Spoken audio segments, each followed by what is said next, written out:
Добар ден, почитувани ученици, добредојавте во нашата училница. Јас сум Блаже Димески, професор во гимназијата Мирчејаце во Клирев. За денеска имаме задача да се запознаеме со наставната единица чисти супстанции и смеси. Супстанца е се она што се изградени телата и организмите во природата, она што се направени предметите и се друго што не окружува. Да ја погледнеме сликата, но со очите на еден хемичар. Веднаш ќе забележиме дека постојат разни предмети. Меѓутоа, ако сакаме да го опишеме на хемиски начин, ќе кажеме дека црнката на моливото е изградена од графит, во вошјето има витамин С, во чајот има кофеин, дека чипсот е посолен со натриев хлорид и така натаму. Научна дефиниција на поимот супстанца. Супстанца е множество од честички што постојат во организиран облик, што возможува постоење на одреден вид на интеракции помеѓу честичките. Или просто кажано, супстанца е се она што има маса и заценат простор. На сликата гледаме повеќе супстанции и ќе ве замолам да определите кои се тие супстанции и да се запрашате дали за секоја супстанција може да определиме квалитативен и квантитативен состав и да ја опишеме со хемиски формули и символи. Оваа слика е многу интересна, бидејќи ни кажува дека при горење на цигара се ослободуваат огромен број на штетни супстанции, како што се никотинот, кој е познат како инсектицид, амонијакот, како чистач на клозети, јаглерод моноксид кој што е отровен, метанол, исто така отровна течност, арсен и неговите оксиди се отрови, бутан, кадмиум, најдено е дека при горење на цигарите се ослободуваат уште 200 различни други и штетни соединенија. Па сега, ако сакате, продолжите да пушите. Од овој слайд можеме да заклучиме како се делат супстанциите. И се запрашуваме, дали супстанцата може да се раздели со физички постапки? Ако може, тогаш таа супстанца е смеса. Ако не може да се раздели со физички постапки, тогаш станува збор за чиста супстанца.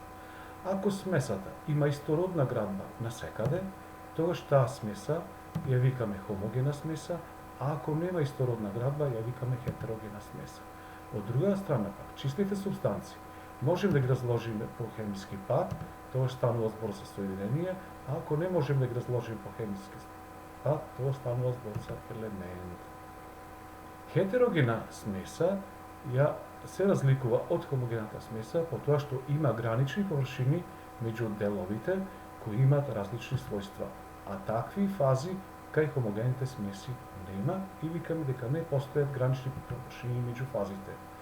Еве пример за хетерогена смеса, каде што гледаме дека има чаша со вода, а врз неа плива масло. Значи имаме две фази, вода и масло, тоа се делови кои за себе се хомогени, а меѓусебно се немешливи. И уште побава слика, каде што гледаме како молекулите на водата и молекулите на маслото не се мешаат помеѓу себе. Од оваа слика пак можеме да заклучиме дека различни супстанции, како што е бакарна жица или котски шекар, се изградени од различни структури. Пример, бакарната жица е изградена од атоми на бакар, а дека шекерот е изграден од молекули на сахароза. Кај смесите пак, пример, хомогена смеса, имаме молекули на вода, сахароза и теин, а дека кај хетерогените, што се водата и маслото, тие се немешливи супстанции, молекулите на двете супстанции не се мешаат меѓу себе. Да видиме сега кои се тие дефиниции кои што мора да ги знаете. Прво, чистите супстанции што со хемиски реакции не може да се разложат на попрости чисти супстанции се нарекуваат прости чисти супстанции или елементарни супстанции. Основните градивни единки на простите чисти супстанции се атомите. Атомите имаат можност да се сврзуваат помеѓу себе и да градат разни видови супстанции. Множество од сите истородни атоми во природата се вика хемиски елементи. Оваа дефиниција за сега е доволна, меѓутоа понатаму ќе ја замениме со друга и попрецизна. Чистите супстанции, што со хемиски реакции може да се разложат на прости чисти супстанции или преку хемиски реакции да се добијат од прости чисти супстанции, се нарекуваат хемиски соединенија. Тие се добиваат со здружување на различни видови атоми и имаат точно определен квалитативен и квантитативен состав. Како пример можеме да кажеме вода, јаглерод диоксид, HCl и многу други. Што можеме да кажеме друго? Чистите супстанции имаат точно дефиниран и постојан состав и својства. Пример, вода, железо, кислород, јаглерод диоксид. А додека смесите се изградени од најмалку две или повеќе чисти супстанции и немаат постојан состав, а со тоа немаат ниту постојани својства. Како пример може да земе млекото, воздухот, раствор на шеќер во вода, сокови и така натаму. Смесите се одликуваат со следните особини. Прво, имаат прометлив хемиски состав, потоа чистите супстанции во составот на смесата ги задржуваат своите карактеристични особини. Својствата на смесите зависат од количеството и својствата на чистите супстанции и на крај компонентите на смесата, односно чистите супстанции, може да се раздвојат со погодни постапки кои вклучуваат серија физички промени. Сега едно прашање. Ако до сега се откриени 118 елементи, а познати се преку 650 прости супстанции, како е тоа можно? Па нормално, заради постоењето на алотропски модификации. Еве сега еден пример. Јаглеродот. Не можеме да го пишеме со прости зборови. Зошто? Затоа што тој има 3 алотропски модификации, а тоа се диамант, графит и фулерен. И како ќе го пишеме графитот?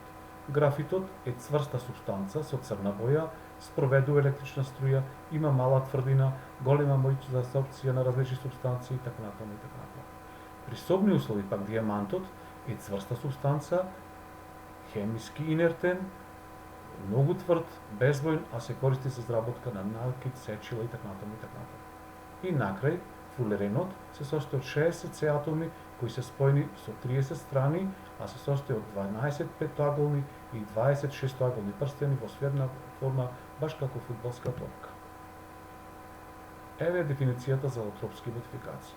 Тоа се две или повеќе прости супстанции кои се разликуваат на начинот на кој се поврзани атомите или на кои се групирани градбените единки, односно кристалите. Еве поубави слики на алотропските модификации на јаглеродот. Гледаме како изгледа графитот, значи како слоеви диамантот гради, како мрежа од ковалентно сврзани С атоми, а додека бакнистер фулеренот е во форма на фудбалска топка. Исто така и други супстанции градат алотропски модификации. Кислородот има две алотропски модификации, и тоа озон, познат како трикислород или обичен кислород или дикислород. Озонот настанува во атмосферата при електрични празнења и за него можеме да кажеме дека тоа е бледосин и високо отровен газ со силен мирис. Се смета за загадувач на земјино ниво, но озонската обвивка во горните делови на атмосферата го заштитува животот на земјата од штетната сончева УВ радијација.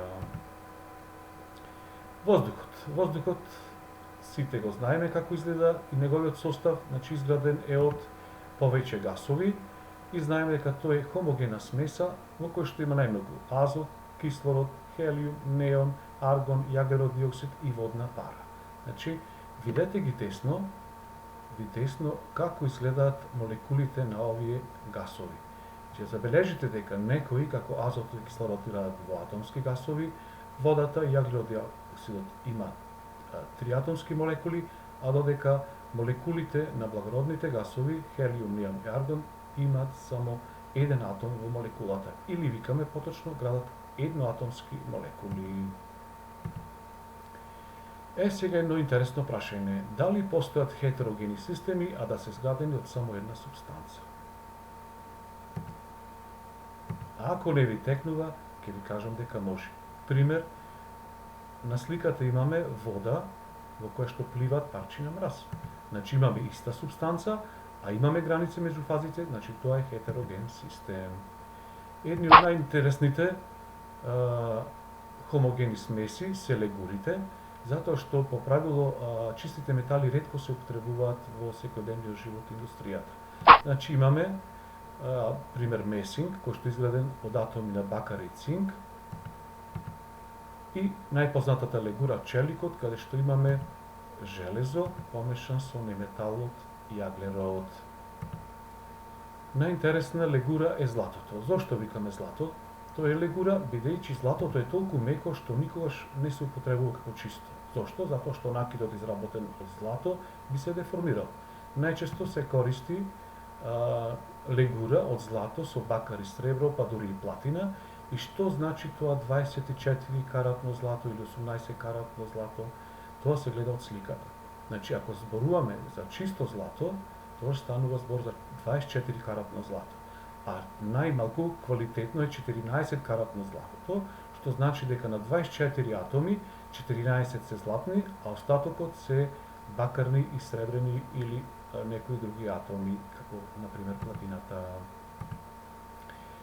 Сега на вас останува да ги изработите вежбите и да ги одговорите прашањата.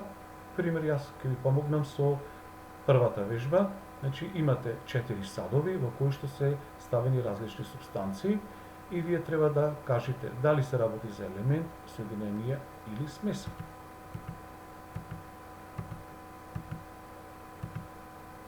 Потоа, имате прашања со заокружување, треба да ја одговорите точно.